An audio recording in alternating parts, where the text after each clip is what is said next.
Avant d'aller plus loin, si vous êtes fasciné par les histoires qui révèlent la vérité cachée derrière les mythes religieux, n'oubliez pas de vous abonner à cette chaîne pour ne manquer aucun moment de ces révélations qui vont changer votre perception du christianisme. Et dites-nous dans les commentaires de quel pays regardez-vous cette vidéo et à quelle heure. Nous sommes curieux de savoir où cette vérité trouve son écho à travers le monde. Si vous regardez sur votre téléphone portable, appuyez sur l'écran pour y perdre cette vidéo. Cela aide énormément à faire parvenir ce message à davantage de personnes qui méritent de connaître la vérité. Spinoza ne s'est pas contenté de lire les évangiles officiels. Ce serait revenu à lire la propagande écrite par les vainqueurs de l'histoire. Non, il est allé chercher les textes que l'Église a essayé de détruire, de brûler, d'effacer de la mémoire collective.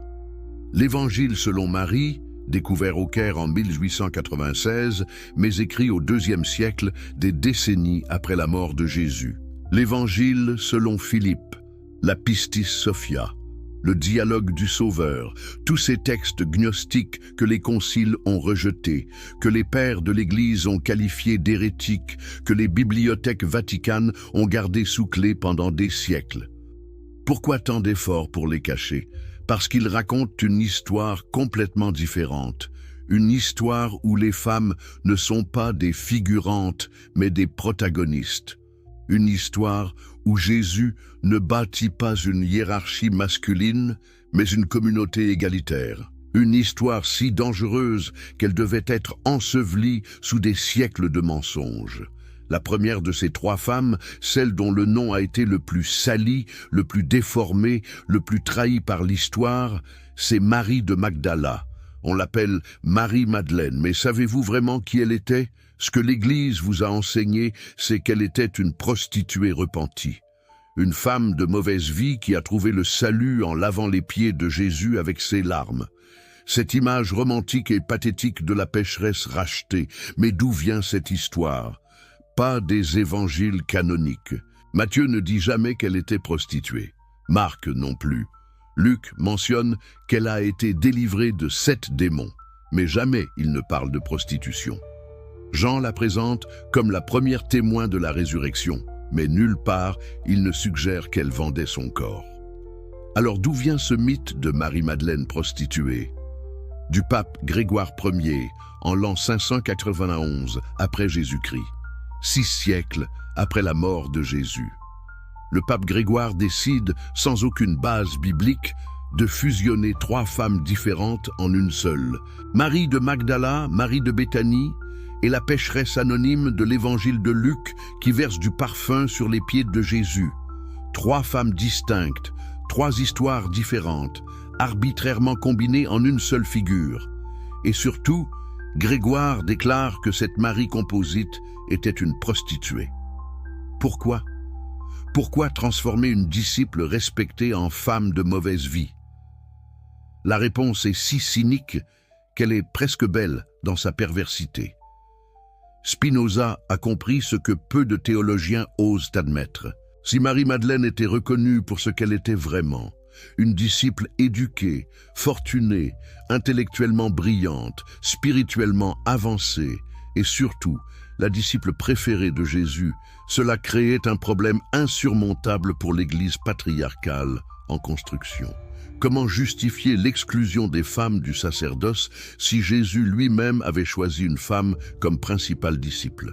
Comment maintenir la doctrine de la soumission féminine si Jésus avait confié à une femme la tâche la plus importante de toute l'histoire chrétienne, annoncer sa résurrection aux autres apôtres?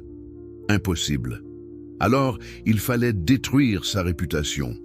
Il fallait la transformer en pécheresse, en femme impure, en symbole de tout ce qui est corrompu dans la féminité.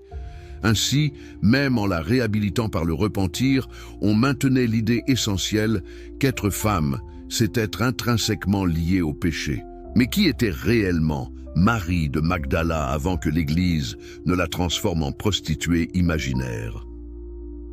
L'Évangile de Luc nous donne un indice précieux. Il dit qu'elle faisait partie des femmes qui soutenaient le ministère de Jésus à partir de leurs propres ressources. Leurs propres ressources.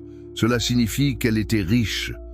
Dans la société juive du 1er siècle, une femme qui possédait ses propres biens était extraordinairement rare. Elle n'était pas mariée, car sinon les biens auraient appartenu à son mari. Elle n'était pas sous la tutelle d'un père ou d'un frère, sinon ils auraient contrôlé ses finances. Marie de Magdala était une femme indépendante, fortunée, qui choisissait librement comment dépenser son argent. Et elle a choisi de financer l'intégralité du mouvement de Jésus. Réfléchissez un instant à ce que cela signifie. Sans Marie-Madeleine, le ministère de Jésus n'aurait pas existé. Les disciples ne mangeaient pas l'air du temps. Ils voyageaient constamment à travers la Galilée et la Judée. Il fallait de l'argent pour la nourriture, pour l'hébergement, pour les vêtements, pour les frais de voyage. D'où venait cet argent? De Marie-Madeleine et des autres femmes, mentionnées par Luc. Les hommes, Pierre, Jacques, Jean, tous ces pêcheurs et artisans, avaient abandonné leur métier pour suivre Jésus. Ils n'avaient aucun revenu. C'étaient les femmes qui finançaient tout. Marie-Madeleine n'était pas une disciple parmi d'autres. Elle était la mécène, la financière, la gestionnaire du mouvement. Sans elle, pas de pain pour nourrir les foules. Sans elle, pas de déplacement pour prêcher. Sans elle, Jésus aurait été un prédicateur local limité à son village natal. Mais l'argent n'était que le début de son importance. L'Évangile, selon Jean, révèle quelque chose de bien plus profond. Après la résurrection, Jésus apparaît d'abord à Marie-Madeleine, pas à Pierre, le soi-disant chef des apôtres, pas à Jean, le disciple bien-aimé, à Marie. Seule dans le jardin, près du tombeau vide, elle pleure. 2 anges lui demandent pourquoi elle pleure. Elle répond qu'on a enlevé son Seigneur et elle ne sait pas où on l'a mis. Puis elle se retourne et voit Jésus, mais elle ne le reconnaît pas.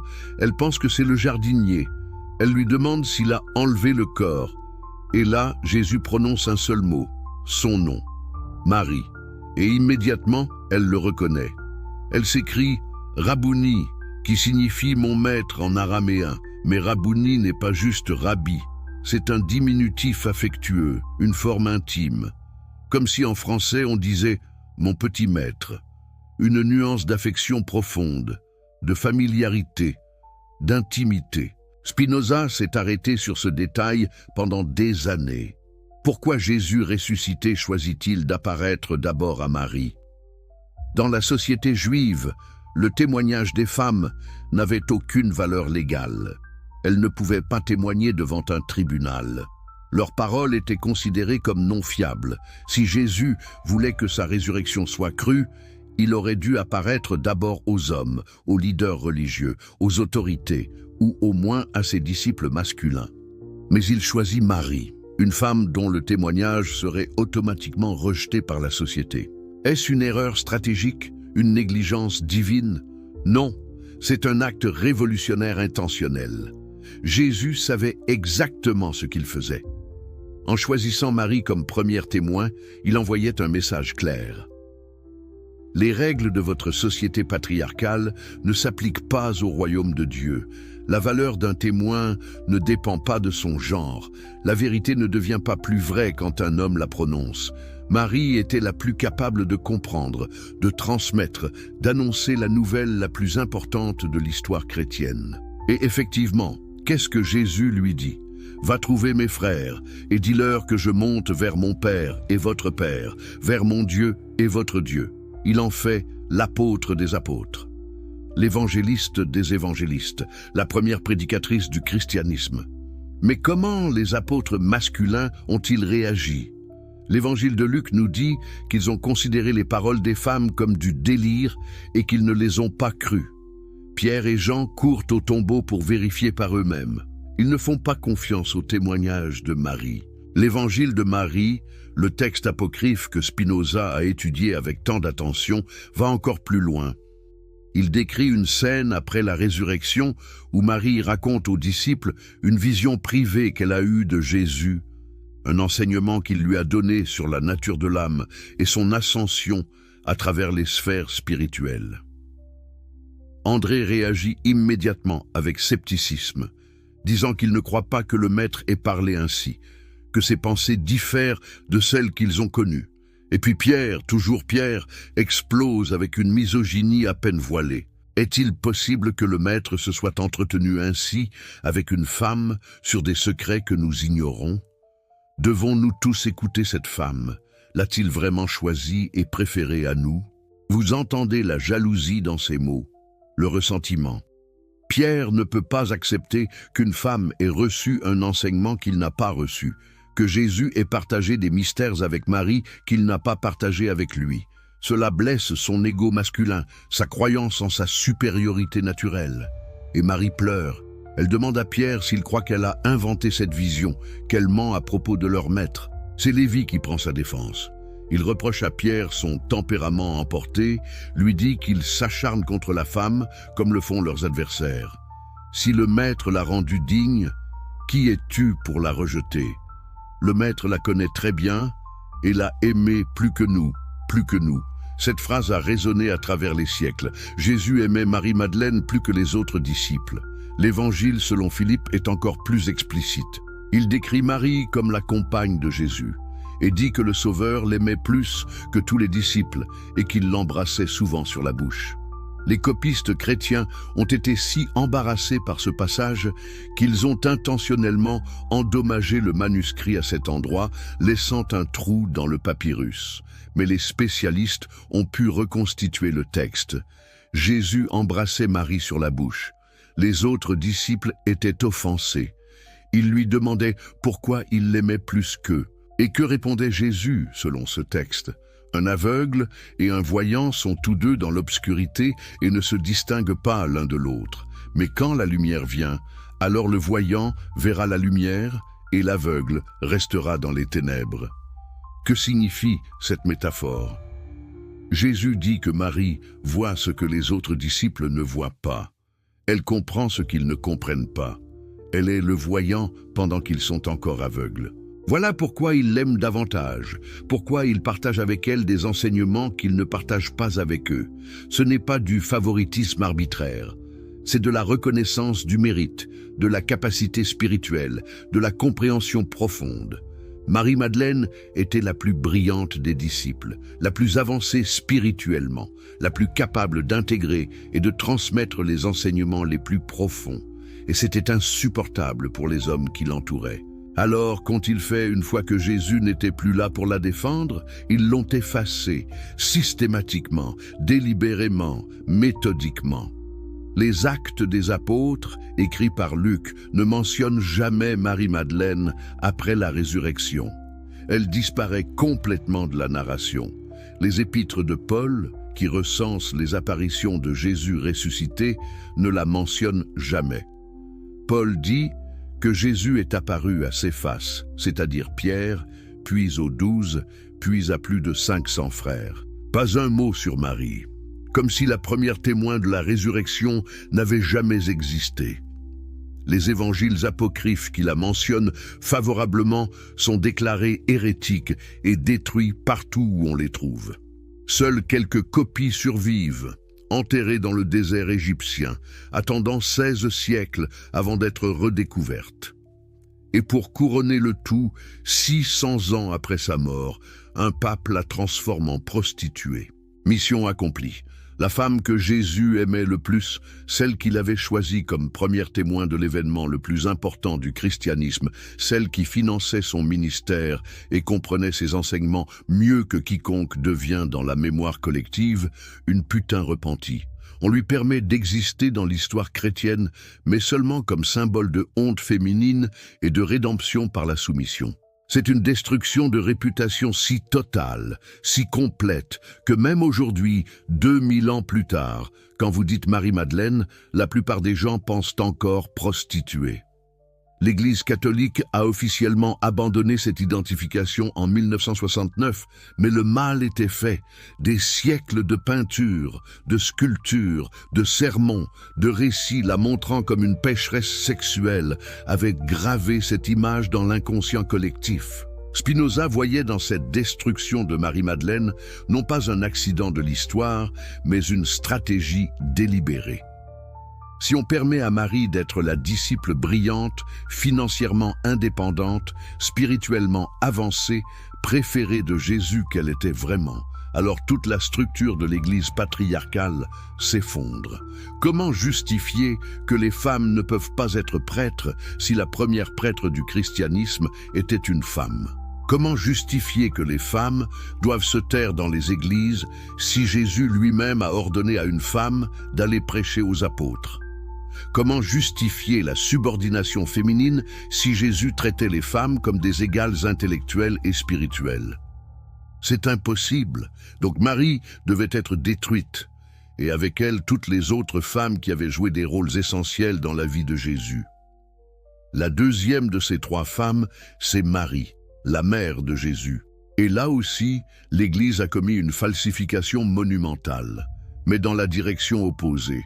Plutôt que de transformer Marie en pécheresse, ils l'ont transformée en déesse, en symbole tellement parfait, tellement inatteignable, tellement surnaturel qu'aucune femme réelle ne pourrait jamais s'identifier à elle.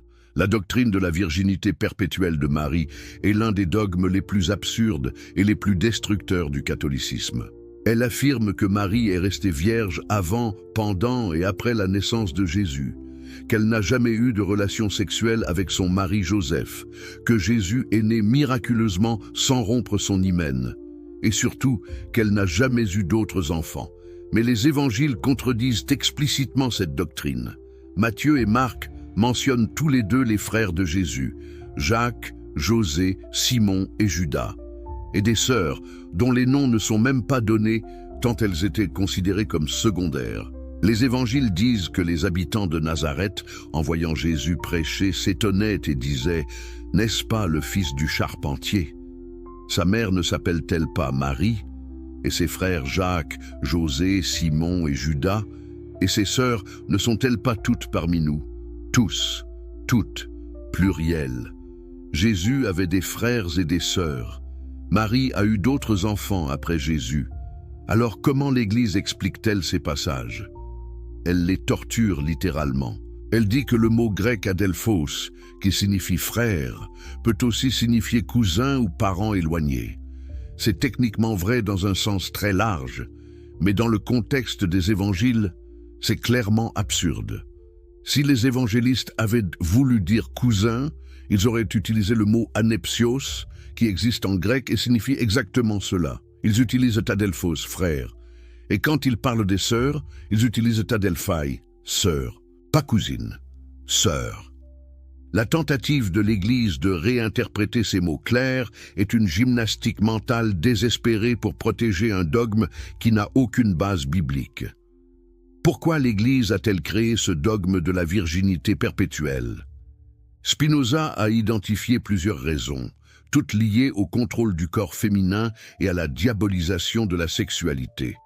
D'abord, si Marie est restée vierge toute sa vie, cela fait d'elle un modèle pour les femmes chrétiennes. Le message implicite est que la virginité est supérieure au mariage, que le célibat est plus saint que la sexualité, que les femmes les plus pieuses sont celles qui renoncent complètement à leur sexualité.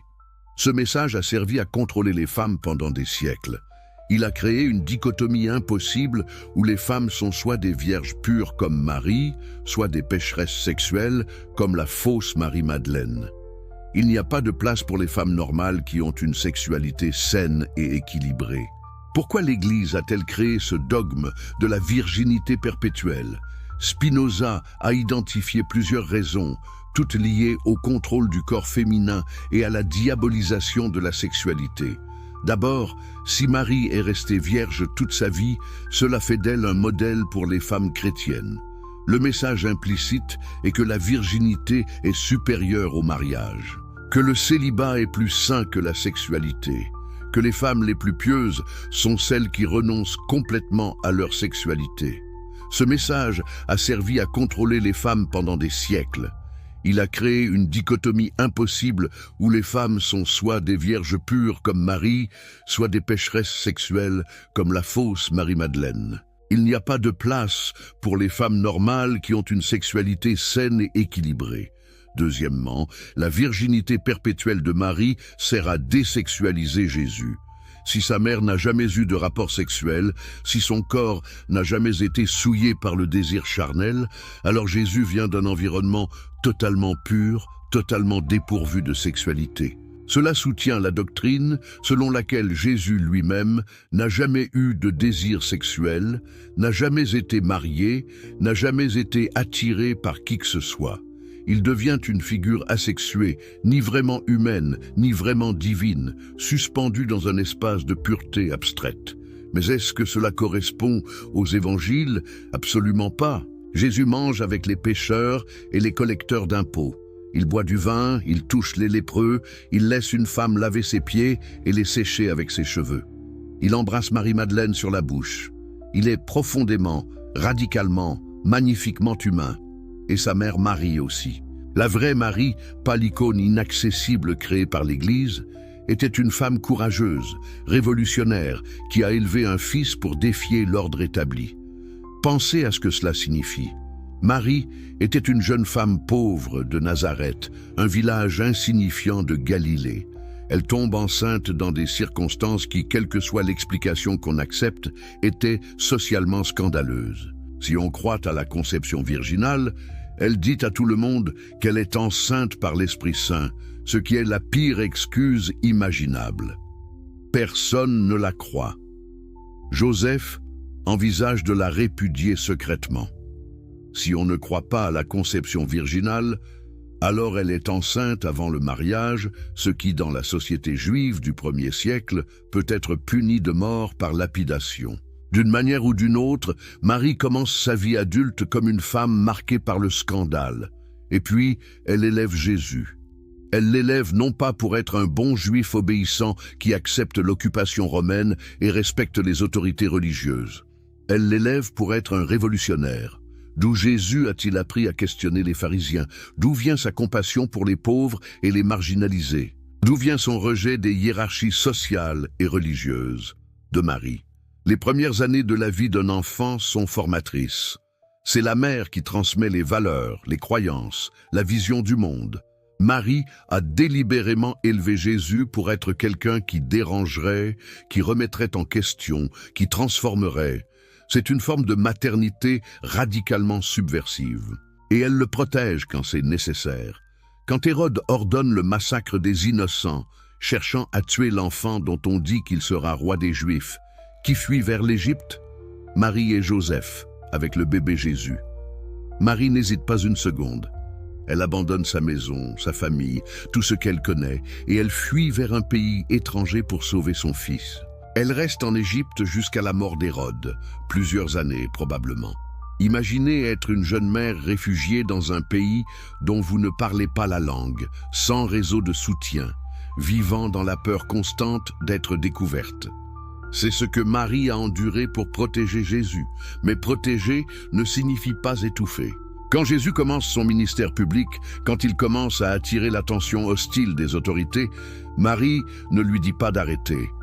Elle ne lui dit pas d'être plus prudent, plus discret, plus conforme. Elle le soutient. Aux noces de Cana, quand le vin vient à manquer, qui pousse Jésus à faire son premier miracle? Marie. Elle lui dit qu'ils n'ont plus de vin. Jésus répond: « Femme, qu'y a-t-il entre toi et moi? Mon heure n'est pas encore venue, c'est une résistance. » Jésus dit qu'il n'est pas encore prêt à se révéler publiquement. Mais que fait Marie? Elle ignore sa résistance. Elle dit aux serviteurs: « Faites tout ce qu'il vous dira. » Elle le force essentiellement à agir. Et Jésus obéit. Il transforme l'eau en vin. Son premier miracle, le début de sa révélation publique, arrive parce que sa mère l'a poussé à agir. Cet épisode révèle une dynamique que l'Église n'aime pas examiner de trop près. Marie n'est pas passive. Elle ne se contente pas de dire oui à Dieu et puis de s'effacer.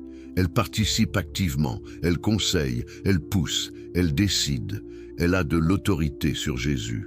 Pas une autorité oppressive, mais une autorité aimante, maternelle, qui reconnaît le potentiel de son fils et qui n'hésite pas à le pousser à le réaliser. Cette Marie active, décisionnaire, influente, est beaucoup plus menaçante pour le patriarcat que la Marie passive, obéissante, silencieuse que l'Église préfère représenter. Et au moment le plus terrible, quand tout semble perdu, Marie est là. Contrairement aux disciples masculins qui ont fui par peur, Marie se tient au pied de la croix. Elle regarde son fils agoniser. L'Évangile de Jean dit que près de la croix se tenait sa mère, la sœur de sa mère, Marie femme de Clopas, et Marie-Madeleine. Les femmes. Toujours les femmes qui ont le courage d'être présentes quand les hommes se cachent. Marie ne peut rien faire pour sauver Jésus. Elle ne peut qu'être témoin de sa souffrance, mais elle ne l'abandonne pas. Elle reste jusqu'à la fin. Et dans ces derniers moments, Jésus la voit. Il voit aussi le disciple bien-aimé, probablement Jean, qui a trouvé le courage de revenir. Et Jésus dit à sa mère, « Femme, voici ton fils. » Et au disciple, « Voici ta mère. » Dès ce moment, le disciple l'a pris chez lui. Si on reconnaît que Jésus confiait aux femmes les rôles les plus importants, qu'il partageait avec elles ses enseignements les plus profonds, qu'il choisissait des femmes comme premières témoins et premières évangélistes, alors toute l'architecture de l'exclusion féminine s'effondre. On ne peut pas dire que les femmes doivent se taire dans les églises si Jésus ordonnait à Marie-Madeleine d'aller annoncer la résurrection. On ne peut pas dire que les femmes ne peuvent pas enseigner les hommes si Jésus enseignait à la Samaritaine des vérités qu'il n'avait pas encore révélées à ses disciples masculins.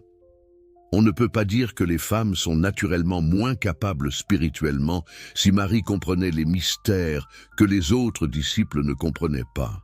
Donc ces trois femmes devaient être neutralisées. Marie-Madeleine transformée en prostituée. Marie la mère transformée en déesse inaccessible. La Samaritaine effacée de la mémoire collective. Mission accomplie. Le christianisme patriarcal pouvait se construire tranquillement sur les ruines de ce que Jésus avait vraiment enseigné et pratiqué. Et pendant 2000 ans, ça a marché. Les femmes ont été exclues, silencées, contrôlées, punies. Des millions de femmes ont été brûlées comme sorcières parce qu'elles osaient avoir des connaissances, des opinions, un pouvoir qui dérangeait l'ordre masculin. Des millions de femmes ont vécu dans la soumission, croyant que Dieu lui-même ordonnait leur infériorité. Des millions de vocations spirituelles ont été étouffées parce que l'Église disait que Dieu ne voulait pas de femmes prêtres. Mais Spinoza a déterré la vérité. Il a lu les textes que l'Église voulait cacher. Il a reconstitué ce qui avait été détruit.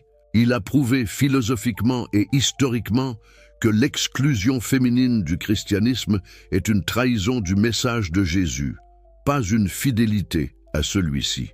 Et aujourd'hui, avec les découvertes archéologiques modernes qui confirment ces analyses, avec les évangiles apocryphes qui racontent l'histoire complète, avec les érudits qui démontent les falsifications historiques, la vérité émerge enfin. Ces trois femmes ont changé la vie de Jésus pour toujours. Elles n'étaient pas des accompagnatrices passives, elles étaient des leaders, des enseignantes, des partenaires spirituels. Elles ont financé son mouvement, elles ont formé sa pensée, elles ont été ses premières et plus fidèles témoins. Elles ont évangélisé quand les hommes se cachaient, elles ont compris quand les hommes doutaient, elles ont eu le courage d'être présentes quand les hommes fuyaient. Sans elles, le christianisme n'existerait pas. C'est aussi simple que cela.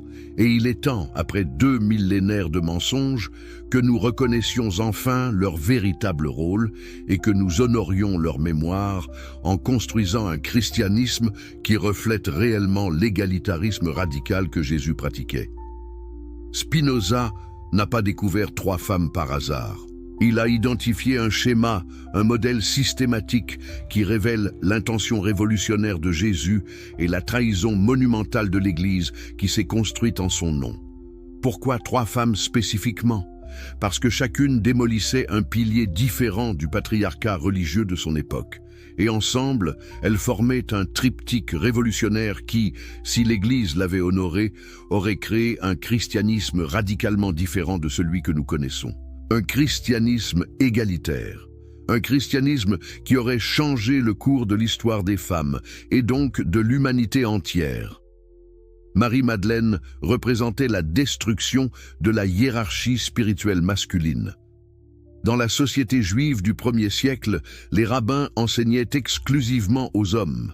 Les femmes ne pouvaient pas étudier la Torah en profondeur. Elles étaient exclues des débats théologiques. Leur rôle spirituel se limitait à des fonctions domestiques et rituelles mineures. Mais Jésus prend Marie-Madeleine comme disciple principal. Il lui enseigne des mystères qu'il ne partage pas avec Pierre, Jacques ou Jean. Il l'a choisi comme premier témoin de l'événement le plus important de toute l'histoire chrétienne. Que dit ce choix?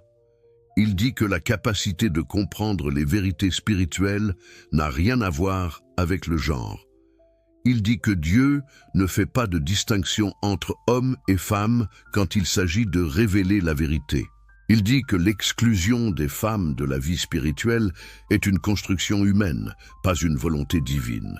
Spinoza passait des nuits entières à lire les textes apocryphes dans sa petite chambre d'Amsterdam, illuminé par une seule bougie.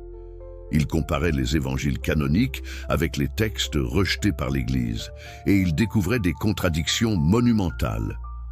Dans l'évangile selon Philippe, Marie-Madeleine est décrite comme la compagne de Jésus que celui-ci embrassait fréquemment.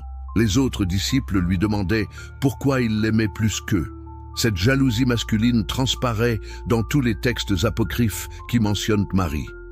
Les hommes ne supportaient pas qu'une femme ait une position privilégiée auprès du maître. Est-ce que cela vous rappelle quelque chose? N'est-ce pas exactement ce qui se passe encore aujourd'hui dans les institutions religieuses où les hommes se sentent menacés dès qu'une femme accède à une position de pouvoir?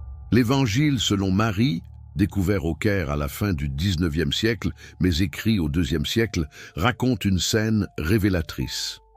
Après la résurrection, Marie partage avec les disciples une vision qu'elle a eue de Jésus. Il lui a révélé des enseignements profonds sur la nature de l'âme et son ascension spirituelle. André réagit immédiatement avec scepticisme. Il ne croit pas que le maître ait dit de telles choses. Et puis Pierre explose. « Frère, est-il possible que le maître ait parlé ainsi avec une femme de mystère que nous-mêmes ignorons? Devons-nous tous nous retourner et l'écouter? L'a-t-il vraiment préféré à nous? Vous entendez l'ego blessé? Vous sentez le ressentiment masculin? Pierre ne peut pas accepter qu'une femme sache quelque chose qu'il ignore. Pour lui, c'est une insulte personnelle. C'est une atteinte à sa masculinité. Marie se met à pleurer. Elle demande à Pierre s'il pense qu'elle ment, qu'elle invente cette vision. C'est déchirant. Une femme qui doit justifier sa légitimité, prouver qu'elle dit la vérité, se défendre contre les accusations d'hommes qui refusent de croire qu'elle puisse avoir accès à une connaissance spirituelle profonde. Heureusement, Lévi prend sa défense. Il reproche à Pierre son tempérament colérique et lui dit que si le Sauveur l'a rendue digne, qui es-tu pour la rejeter? Le Sauveur la connaît très bien et c'est pourquoi il l'a aimée plus que nous. Reconnaissons plutôt notre faute et devenu l'homme parfait, enracinons-nous comme il nous l'a ordonné et prêchons l'Évangile. Mais voilà le problème. Une fois Jésus mort, une fois que la voix qui défendait Marie s'est tue, les pierres du monde ont gagné. Ils ont écrit l'histoire à leur manière. Ils ont créé une église à leur image. Et la première chose qu'ils ont faite, c'était d'effacer Marie-Madeleine. Pas complètement, parce qu'ils ne pouvaient pas. Elle était trop importante, trop mentionnée dans trop de sources. Alors ils ont fait quelque chose de plus insidieux. Ils ont détruit sa réputation. Ils ont transformé la disciple brillante en prostituée repentie. Ainsi, même en permettant qu'elle existe dans l'histoire chrétienne, ils s'assuraient qu'aucune femme ne pourrait jamais l'utiliser comme modèle d'autorité spirituelle. Vous voulez ressembler à Marie-Madeleine? Très bien, mais rappelez-vous qu'elle était une pécheresse sexuelle. Sa sainteté ne vient pas de son intelligence ou de sa foi, mais de son repentir. Elle est sainte non pas pour ce qu'elle était, mais pour ce qu'elle a cessé d'être. Et quel est le résultat? Les femmes catholiques passent leur vie à essayer d'imiter un modèle impossible. Soyez pures comme Marie, soyez soumises comme Marie, soyez des mères dévouées comme Marie. Mais vous ne serez jamais vraiment comme Marie, parce que Marie n'était pas humaine. Elle était une créature hybride entre l'humanité et la divinité. Cette impossibilité crée une culpabilité perpétuelle chez les femmes croyantes. Vous avez des désirs sexuels? Marie n'en avait pas. Vous vous mettez en colère?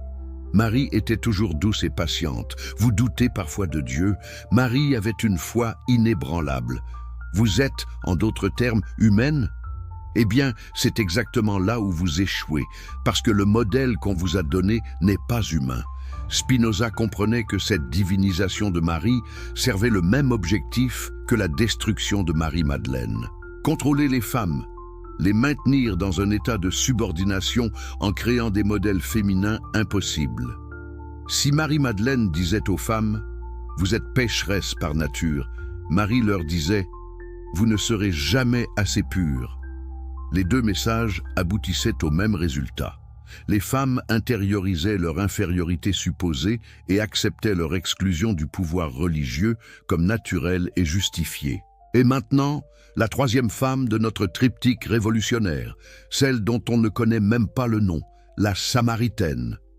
Son histoire est racontée dans l'évangile de Jean et c'est l'une des conversations les plus longues et les plus théologiquement profondes que Jésus ait avec qui que ce soit dans tous les évangiles.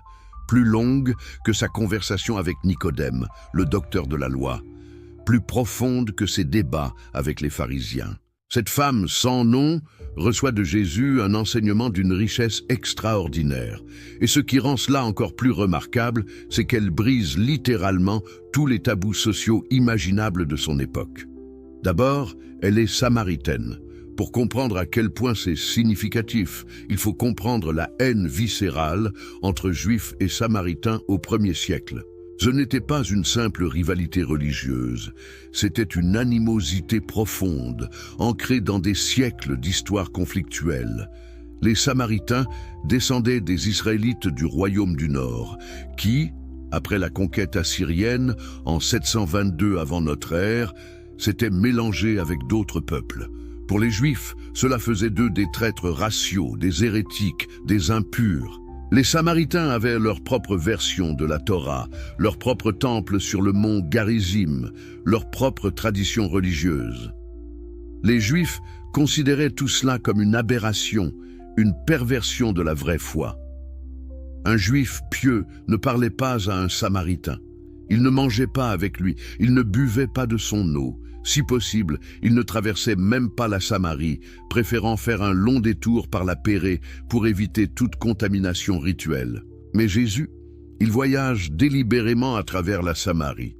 Et quand il arrive au puits de Jacob, épuisé du voyage, il attend là pendant que ses disciples vont acheter de la nourriture en ville. Une femme vient puiser de l'eau. Elle vient seule, à midi, quand le soleil est à son zénith et la chaleur insupportable. Pourquoi? Parce que les autres femmes venaient le matin tôt ou en fin d'après-midi quand il faisait plus frais, et elles venaient en groupe. Puiser de l'eau était une activité sociale pour les femmes. Mais cette femme vient seule à l'heure la plus chaude. Elle évite les autres femmes. Pourquoi? Parce qu'elle est ostracisée. Nous découvrons plus tard la raison. Elle a eu 5 maris et l'homme avec qui elle vit actuellement n'est pas son mari. Que s'est-il passé? A-t-elle été répudiée 5 fois? Était-elle veuve 5 fois? Vivait-elle avec un homme sans mariage par choix ou par nécessité économique?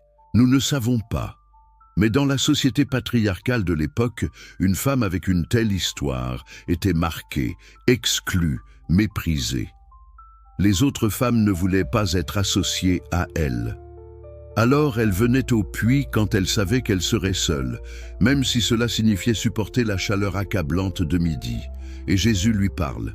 Un homme juif, un rabbi, parle à une femme samaritaine ostracisée, seule, sans chaperon, en public. C'est une violation de toutes les convenances sociales et religieuses de l'époque. Les rabbis avaient un dicton. Il vaut mieux brûler la Torah que de l'enseigner à une femme. Un homme pieux ne parlait pas aux femmes en public, même pas à sa propre épouse ou à sa sœur. Mais Jésus parle à cette étrangère, cette hérétique, cette femme de mauvaise réputation. Et que lui dit-il? Donne-moi à boire. C'est une demande simple, mais elle est chargée de signification. En acceptant de boire de l'eau que cette femme lui donnerait, Jésus se rendrait rituellement impur selon la loi juive. Il franchirait la barrière de pureté qui séparait les Juifs des Samaritains. La femme est étonnée. « Comment toi, qui es juif, tu me demandes à boire à moi qui suis samaritaine? Les Juifs ne partagent rien avec les Samaritains. » Elle comprend l'énormité de ce que Jésus fait, mais Jésus va plus loin. Il lui dit que si elle connaissait le don de Dieu et qui est celui qui lui parle, c'est elle qui lui aurait demandé et il lui aurait donné de l'eau vive.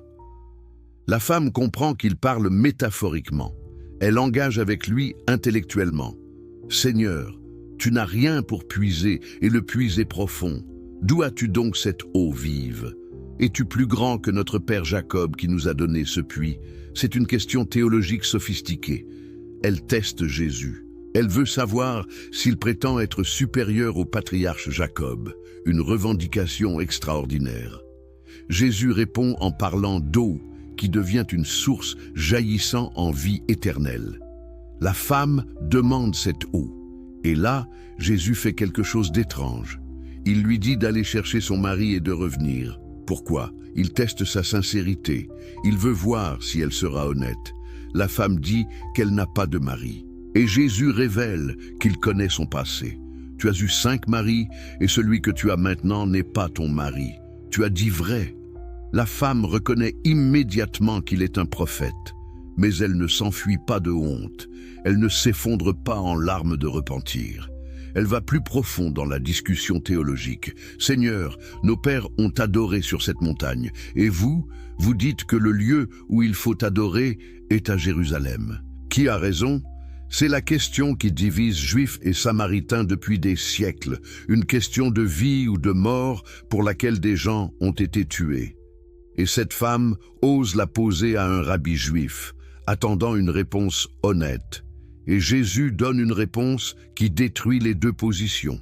Il dit que ni le mont Garizim, ni Jérusalem ne seront bientôt les lieux d'adoration. L'heure vient où les vrais adorateurs adoreront le Père en esprit et en vérité. Dieu est esprit, et il faut que ceux qui l'adorent en esprit et en vérité. C'est révolutionnaire. Jésus dit que le lieu d'adoration n'a aucune importance, ni le temple samaritain, ni le temple de Jérusalem. Ce qui compte, c'est l'intérieur, l'esprit, la vérité. Il transcende le débat entre Juifs et Samaritains en déclarant les deux positions obsolètes. Et il partage cette révélation théologique explosive avec une femme samaritaine ostracisée. Pas avec les pharisiens, pas avec ses disciples, avec elle. Pourquoi ? Spinoza a passé des années à méditer cette question. La réponse qu'il a trouvée est fascinante. Parce qu'elle était prête, parce qu'elle posait les bonnes questions, parce qu'elle avait l'esprit ouvert, non contaminé par les certitudes rigides des hommes religieux. Les pharisiens étaient si investis dans leurs interprétations de la loi qu'ils ne pouvaient pas entendre quelque chose de nouveau. Les disciples étaient encore pris dans les préjugés de leur culture. Mais cette femme, exclue de toutes les structures de pouvoir religieux, n'avait aucun investissement dans le maintien du système. Elle était libre d'entendre la vérité quand elle était présentée. L'exclusion sociale qui la marginalisait était paradoxalement ce qui la rendait réceptive à un message révolutionnaire. La femme dit alors qu'elle sait que le Messie vient. Quand il viendra, il expliquera tout. Et Jésus se révèle. « Je le suis. Moi qui te parle. » C'est la première fois dans l'évangile de Jean que Jésus se révèle ouvertement comme le Messie, pas à ses disciples, pas aux foules qui le suivaient, à une femme samaritaine ostracisée. Spinoza voyait dans ce choix le même schéma que pour Marie-Madeleine. Jésus révèle son identité messianique, d'abord à celle qui a le moins de crédibilité sociale. Pourquoi ? Pour démontrer que la vérité ne dépend pas du statut social du messager. Pour prouver que Dieu n'opère pas selon les hiérarchies humaines. Pour montrer que les exclus de la société sont souvent les premiers à reconnaître la vérité quand elle apparaît. Et que fait la femme avec cette révélation ?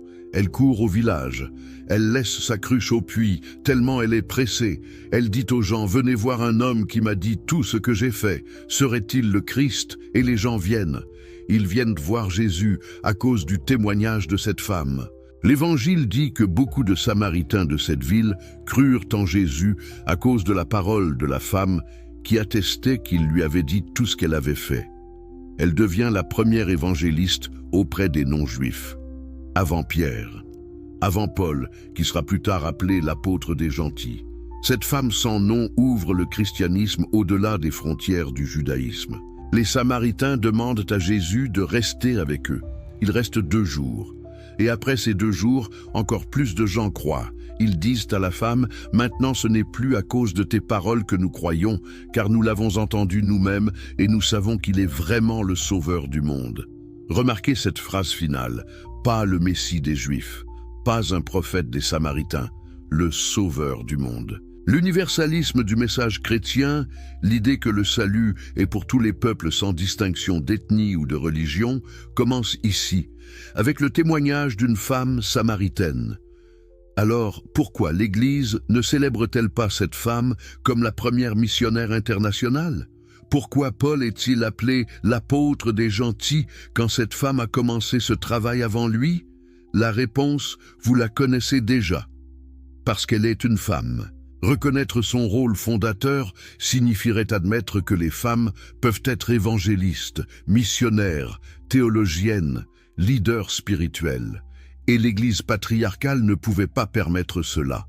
Alors elle a été réduite à une note de bas de page. Une histoire intéressante mais secondaire. On lui refuse même un nom. Elle reste la Samaritaine, définie par son ethnicité et son genre, jamais par son identité personnelle. Spinoza voyait dans ces 3 femmes un schéma délibéré et intentionnel de Jésus. Marie-Madeleine, disciple brillante et financière du mouvement. Marie, mère formatrice et participante active. La Samaritaine, première évangéliste interculturelle. Ensemble, elles couvraient toutes les fonctions essentielles du ministère chrétien. Leadership spirituel et intellectuel, formation et soutien, évangélisation et expansion missionnaire. Et Jésus les avait toutes 3 élevées, honorées, utilisées comme modèles. Mais l'Église, qui s'est formée après lui, a systématiquement minimisé, déformé ou effacé leur contribution. Pourquoi? Pour maintenir le pouvoir masculin. Si on reconnaît que Jésus confiait aux femmes les rôles les plus importants, qu'il partageait avec elles ses enseignements les plus profonds, qu'il choisissait des femmes comme premières témoins et premières évangélistes, alors toute l'architecture de l'exclusion féminine s'effondre. On ne peut plus dire que les femmes doivent se taire dans les églises si Jésus ordonnait à Marie-Madeleine d'aller annoncer la résurrection. On ne peut plus dire que les femmes ne peuvent pas enseigner les hommes si Jésus enseignait à la Samaritaine des vérités qu'il n'avait pas encore révélées à ses disciples masculins. On ne peut plus dire que les femmes sont naturellement moins capables spirituellement si Marie comprenait les mystères que les autres disciples ne comprenaient pas. Donc ces 3 femmes devaient être neutralisées. Marie-Madeleine transformée en prostituée, Marie la mère transformée en déesse inaccessible, la Samaritaine effacée de la mémoire collective. Et pendant 2000 ans, ça a marché. Le christianisme patriarcal s'est construit tranquillement sur les ruines de ce que Jésus avait vraiment enseigné et pratiqué. Les femmes ont été exclues, silencées, contrôlées, punies. Des millions de femmes ont été brûlées comme sorcières parce qu'elles osaient avoir des connaissances qui dérangeaient l'ordre masculin. Des millions de femmes ont vécu dans la soumission, croyant que Dieu lui-même ordonnait leur infériorité. Des millions de vocations spirituelles ont été étouffées parce que l'Église disait que Dieu ne voulait pas de femmes prêtres. Mais voilà le problème pour l'Église. La vérité a une force propre. Elle ne peut pas être détruite pour toujours. Elle peut être supprimée temporairement, enterrée sous des siècles de mensonges, mais elle finit toujours par ressurgir. Et c'est exactement ce qui s'est passé. Spinoza a commencé à déterrer la vérité au XVIIe siècle. Il a lu les textes que l'Église avait essayé de détruire. Il a analysé les évangiles avec une rigueur philosophique implacable. Il a reconstitué ce qui avait été effacé et il a prouvé, philosophiquement et historiquement, que l'exclusion féminine du christianisme est une trahison du message de Jésus. pas une fidélité à celui-ci. Puis vinrent les découvertes archéologiques modernes qui confirment ces analyses. En 1896, l'Évangile selon Marie est découvert en Égypte. En 1945, la bibliothèque de Nag Hammadi révèle des dizaines de textes gnostiques que l'Église avait déclarés hérétiques et tenté de détruire. Et ces textes racontent l'histoire complète. Ils montrent Marie-Madeleine comme leader spirituel, enseignante, partenaire de Jésus. Ils préservent les conversations théologiques profondes entre Jésus et les femmes de son entourage. Ils documentent la jalousie des disciples masculins et leur tentative d'écarter les femmes du leadership. Chaque découverte archéologique est une gifle au visage de l'Église officielle. Elle prouve que Spinoza avait raison, que les textes existaient vraiment, que l'histoire avait été falsifiée, que les femmes avaient joué des rôles cruciaux qui ont été délibérément effacés. La vérité était littéralement enterrée dans le sable du désert égyptien, attendant 16 siècles pour être redécouverte. Mais elle a survécu, parce que la vérité survit toujours. Aujourd'hui, des théologiens féministes, des historiens, des archéologues reconstituent l'histoire complète. Ils démontrent que le christianisme primitif était beaucoup plus égalitaire que ce que l'Église officielle a prétendu, que les femmes étaient diacres, prophétesses, apôtres, leaders de communautés ecclésiales, que l'exclusion progressive des femmes était un processus politique, pas théologique, que chaque génération de leaders masculins travaillait à centraliser le pouvoir entre les mains des hommes, utilisant des arguments théologiques pour justifier ce qui était essentiellement une prise de pouvoir politique. Paul lui-même reconnaissait les femmes leaders. Il mentionne Phoebe, diacre de l'église de Cenchreae, Priscille, qui enseignait même Apollos, un prédicateur éloquent, Junia, qu'il appelle remarquable parmi les apôtres. Remarquable parmi les apôtres. Junia était une femme apôtre. Pendant des siècles, les copistes chrétiens étaient tellement embarrassés par cette référence qu'ils ont changé son nom en Junias, un nom masculin qui n'existe même pas en latin. Ils ont littéralement changé le genre d'un apôtre pour maintenir la fiction que seuls les hommes pouvaient être apôtres. Mais les manuscrits les plus anciens disent Junia, une femme, un apôtre, reconnu comme tel par Paul lui-même. Comment l'Église peut-elle maintenir que les femmes ne peuvent pas être ordonnées quand les textes les plus anciens prouvent que les premières communautés chrétiennes avaient des femmes dans tous les rôles de leadership? La réponse est qu'elle ne peut pas. Pas logiquement.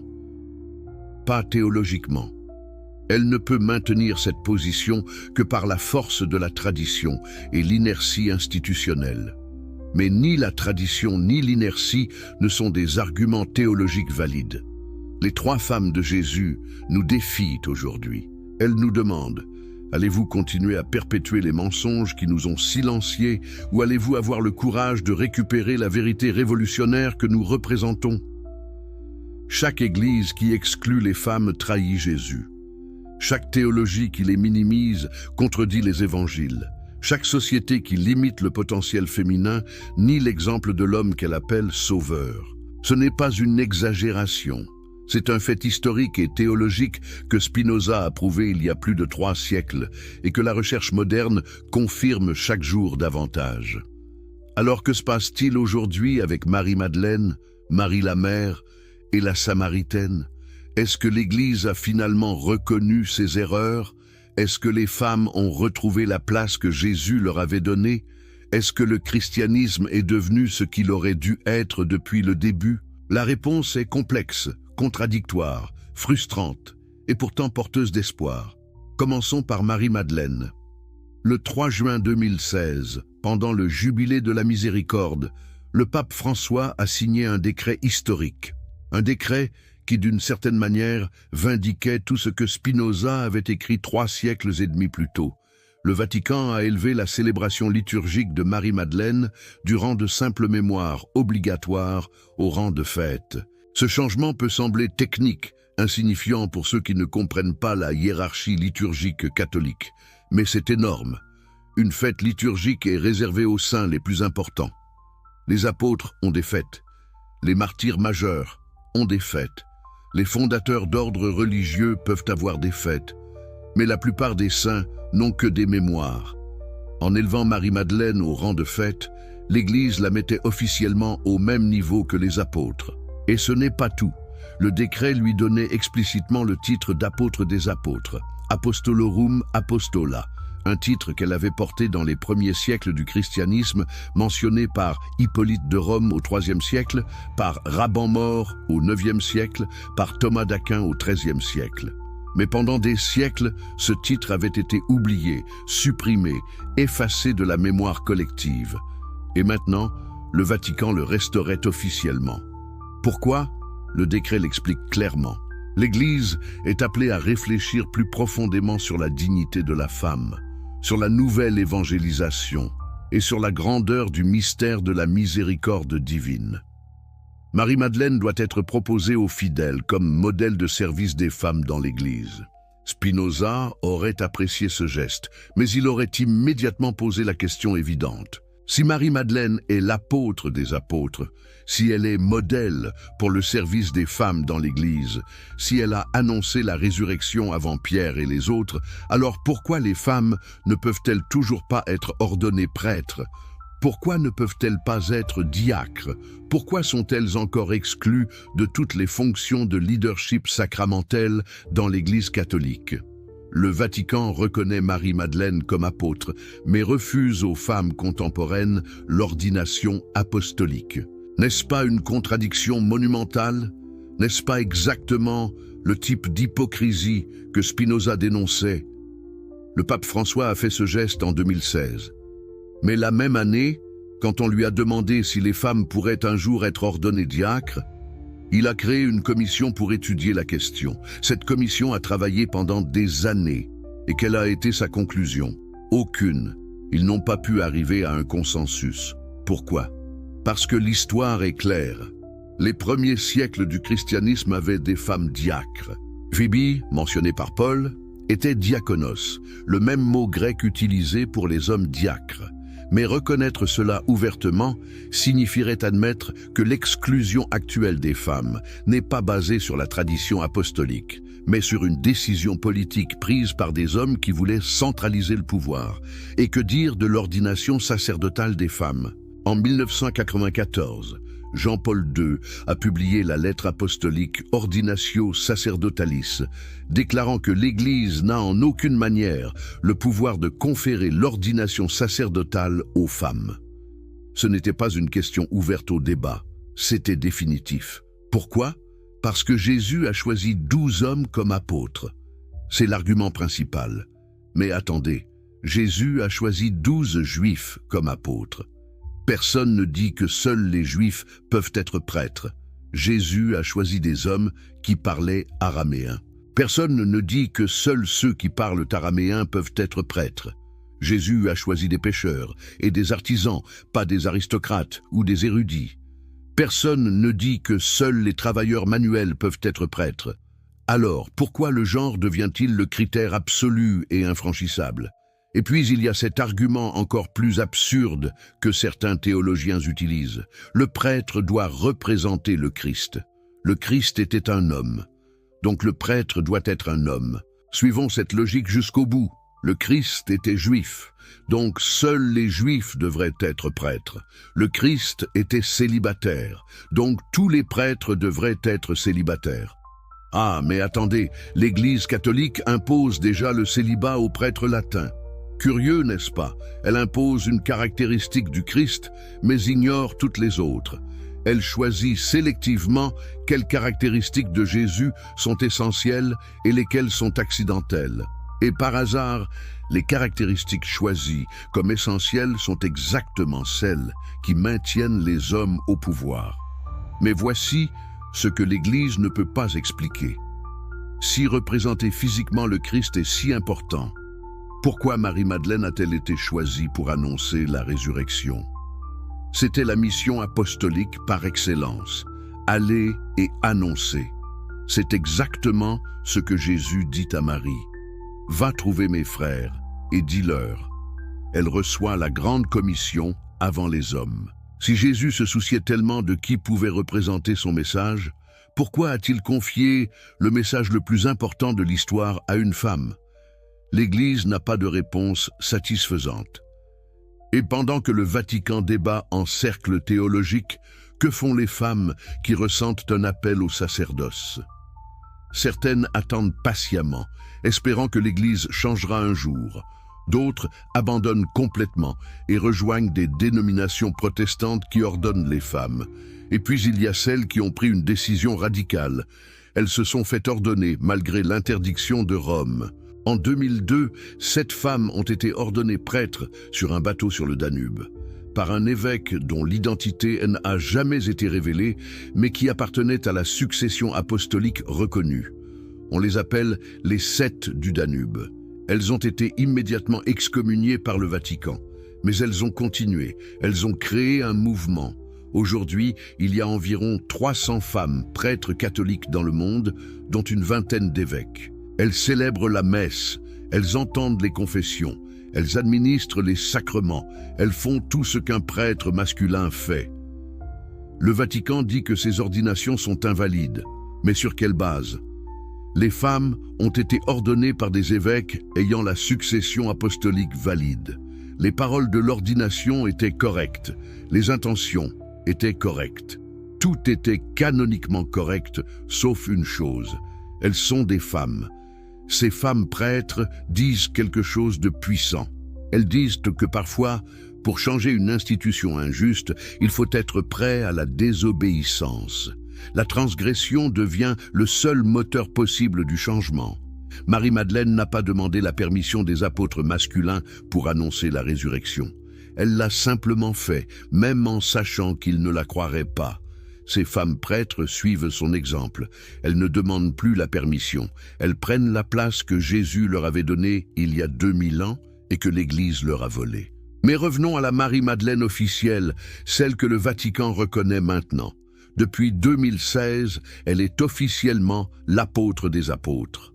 Les homélies du 22 juillet, sa fête, parlent maintenant de son rôle de leader, de sa compréhension profonde, de sa mission évangélisatrice. On ne parle presque plus de la prostituée repentie. Cette image a été officiellement abandonnée par l'Église en 1969, mais elle a persisté dans l'imagination populaire pendant des décennies. Maintenant, enfin, elle se dissipe. Les nouvelles générations de catholiques grandissent en apprenant que Marie-Madeleine était une disciple brillante, pas une femme déchue. C'est un progrès. Mais est-ce suffisant? Spinoza dirait non. Reconnaître la grandeur de Marie-Madeleine tout en maintenant l'exclusion des femmes actuelles est une reconnaissance vide. C'est comme dire, oui, cette femme était extraordinaire, mais c'était une exception. Les autres femmes doivent rester à leur place. Et quelle est cette place selon l'Église? Marie, la mère de Jésus, fournit le modèle. Marie l'Immaculée, la Vierge perpétuelle, la mère parfaite, l'obéissante totale. Le pape François parle beaucoup de Marie.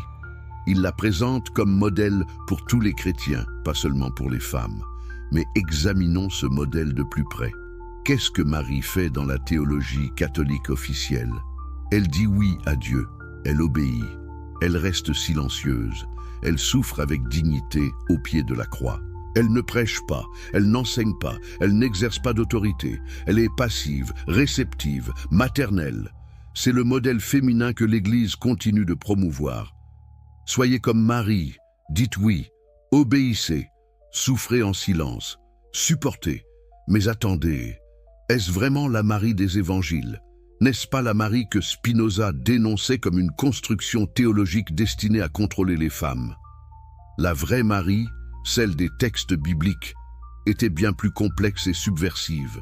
Elle chantait le Magnificat, un hymne révolutionnaire qui promettait que Dieu renverserait les puissants de leur trône et élèverait les humbles.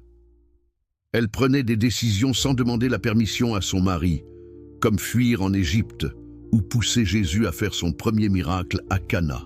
Elle défiait les conventions sociales en voyageant avec son fils pendant son ministère public. Cette Marie était active, décisionnaire, courageuse. Mais cette Marie dérange l'Église patriarcale. Alors elle continue à promouvoir la Marie passive, obéissante, silencieuse. Et les théologiens catholiques font des contorsions intellectuelles impressionnantes pour maintenir les dogmes sur Marie tout en sachant qu'ils contredisent les évangiles. La virginité perpétuelle, ils réinterprètent le mot grec adelphos pour qu'il ne signifie pas frère mais cousin, même si aucun érudit biblique sérieux n'accepte cette interprétation. L'Immaculée Conception, ils disent que c'était nécessaire pour que Marie puisse porter Dieu sans être souillée par le péché originel, créant ainsi une théologie du corps féminin comme intrinsèquement impur à moins d'interventions miraculeuses divines. L'Assomption, il déclare que Marie a été élevée corps et âme au ciel parce qu'elle ne pouvait pas subir la corruption de la mort, comme si la mort était une punition indigne d'elle plutôt qu'une partie naturelle de l'existence humaine.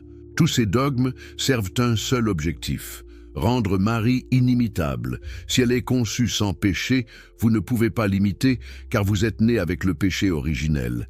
Si elle est vierge perpétuelle, vous ne pouvez pas l'imiter car vous avez une sexualité normale. Si elle est assumée au ciel sans mourir, vous ne pouvez pas l'imiter car vous mourrez comme tous les humains. Le message subliminal aux femmes catholiques est clair. Vous ne serez jamais aussi bonne que Marie. N'essayez même pas. Contentez-vous d'être obéissante, maternelle, soumise. C'est tout ce qu'on attend de vous. Mais il y a des signes de résistance. Les théologiens de la libération, particulièrement en Amérique latine, ont récupéré le Magnificat comme hymne de justice sociale. Ils soulignent que Marie n'était pas passive, mais activement engagée dans une vision révolutionnaire de transformation sociale. Les théologiennes féministes, même au sein du catholicisme, réclament une Marie plus humaine, plus accessible, plus réelle. Elles veulent abandonner les dogmes impossibles et retrouver la femme de Nazareth qui a courageusement dit oui à une mission dangereuse et qui a élevé son fils pour défier les structures d'oppression. Et la Samaritaine? Elle reste la plus oubliée des trois. L'Église catholique n'a même pas donné de nom à cette femme. Elle est simplement la Samaritaine. Dans la tradition orthodoxe, elle s'appelle Photine, la lumineuse, et elle est vénérée comme sainte et martyre. Mais dans le catholicisme occidental, elle reste anonyme.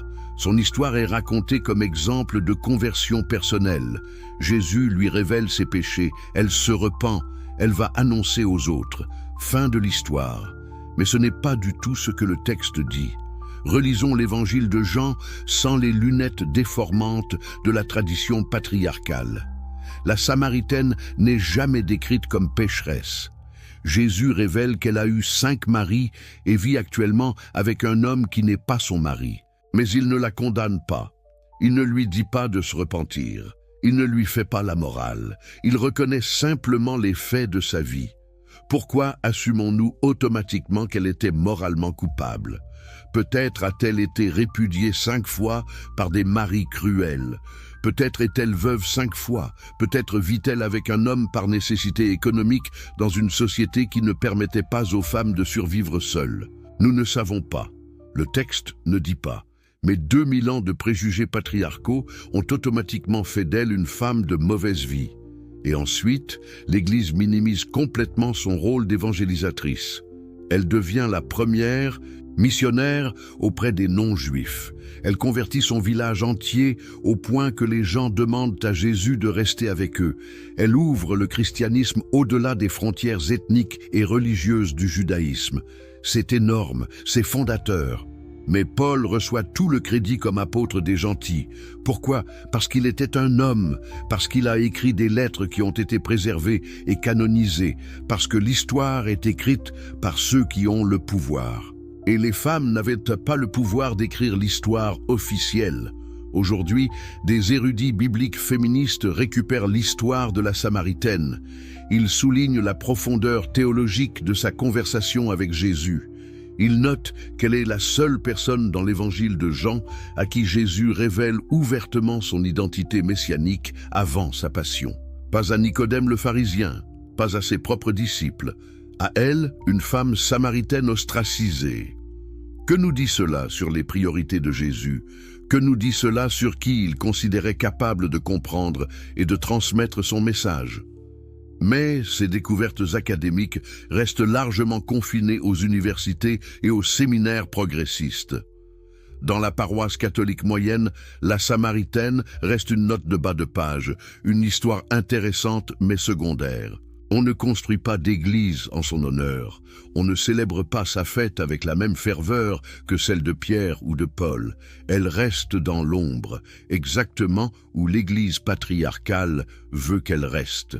Alors, où en sommes-nous aujourd'hui, plus de 2000 ans après que Jésus ait choisi ces 3 femmes comme partenaires essentiels de sa mission?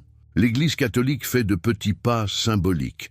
Marie-Madeleine reçoit le titre d'apôtre des apôtres, mais les femmes ne peuvent toujours pas être apôtres ordonnées.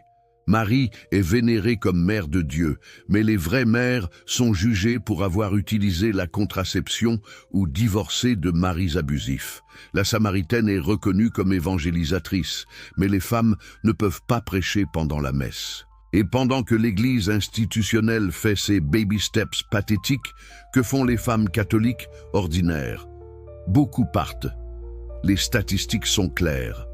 Dans les pays occidentaux, les femmes quittent l'Église catholique en nombre record.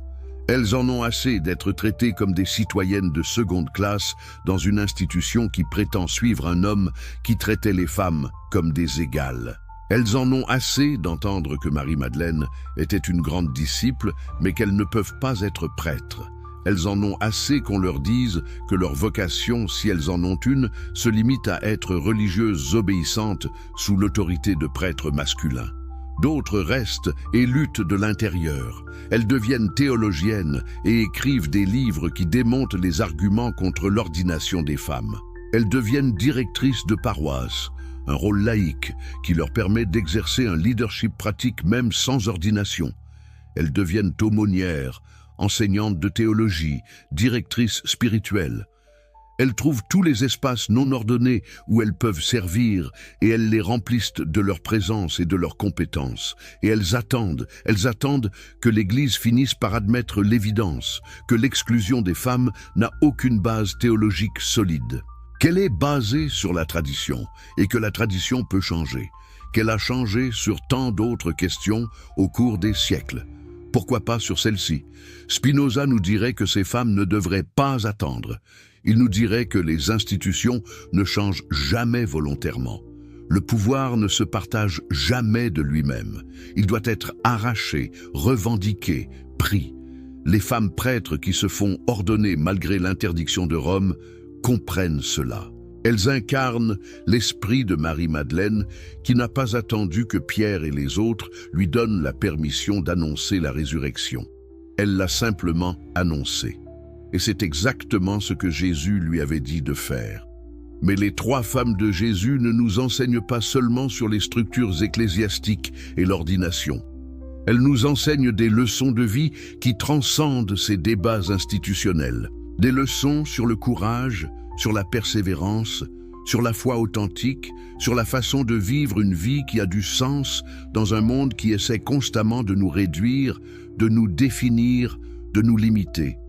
Marie-Madeleine nous enseigne le courage de diriger même quand personne ne vous donne la permission. Elle n'a pas attendu que les apôtres masculins lui disent qu'elle pouvait annoncer la résurrection. Jésus le lui avait dit, et cela suffisait. Combien de fois dans notre vie attendons-nous la permission d'institutions, d'autorités, de personnes qui n'ont aucun droit réel de nous autoriser ou de nous interdire? Combien de talents restent enfouis parce que nous attendons que quelqu'un nous dise que nous sommes assez bons, assez qualifiés, assez dignes? Marie-Madeleine n'a pas attendu. Elle savait ce qu'elle avait vu. Elle savait ce que Jésus lui avait dit de faire. Et elle l'a fait même en sachant que les hommes ne la croiraient pas, même en sachant qu'ils la mépriseraient pour avoir osé prendre la parole. Et son courage n'était pas la témérité aveugle d'une personne qui ne comprend pas les risques. C'était le courage informé de quelqu'un qui comprend parfaitement ce qu'elle risque et qui choisit quand même d'agir. Marie-Madeleine savait que son témoignage serait rejeté. L'évangile de Luc dit explicitement que les apôtres ont considéré les paroles des femmes comme du délire. Elle le savait, et elle a parlé quand même, parce que la vérité demande à être dite, que les gens soient prêts à l'entendre ou non. parce que le silence dans le face de la vérité est une trahison de soi-même. Cette leçon résonne puissamment aujourd'hui. Combien de femmes se taisent dans les réunions professionnelles parce qu'elles savent que leurs idées seront ignorées ou attribuées à un homme qui les répétera plus tard? Combien de personnes de toutes identités restent silencieuses face à l'injustice parce qu'elles savent que parler ne changera probablement rien? Marie-Madeleine nous dit « Parlez quand même.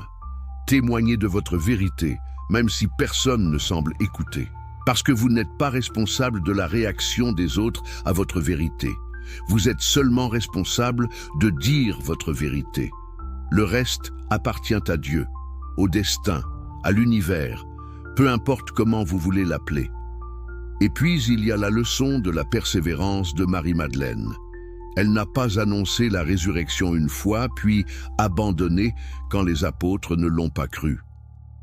Selon les traditions chrétiennes anciennes, elle a continué à évangéliser. La tradition orientale dit qu'elle est allée jusqu'à Rome, qu'elle a rencontré l'empereur Tibère, qu'elle lui a raconté l'histoire de Jésus.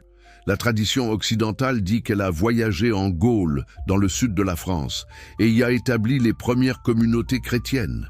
Vraies ou légendaires, ces histoires témoignent de quelque chose d'important. Elles témoignent d'une femme qui n'a pas abandonné, qui n'a pas laissé le rejet initial la faire taire pour toujours, qui a persisté dans sa mission malgré tous les obstacles. Combien de fois abandonnons-nous après le premier échec? Combien de rêves meurent après le premier rejet? Combien de vocations sont abandonnées après la première critique? Marie-Madeleine nous montre une autre voie, le chemin de la persévérance. Pas l'entêtement aveugle qui refuse de voir la réalité, mais la persévérance éclairée qui voit tous les obstacles et qui choisit quand même de continuer parce que la mission est plus importante que le confort, que la sécurité, que l'approbation des autres. Marie la Mère nous enseigne une leçon différente, mais complémentaire.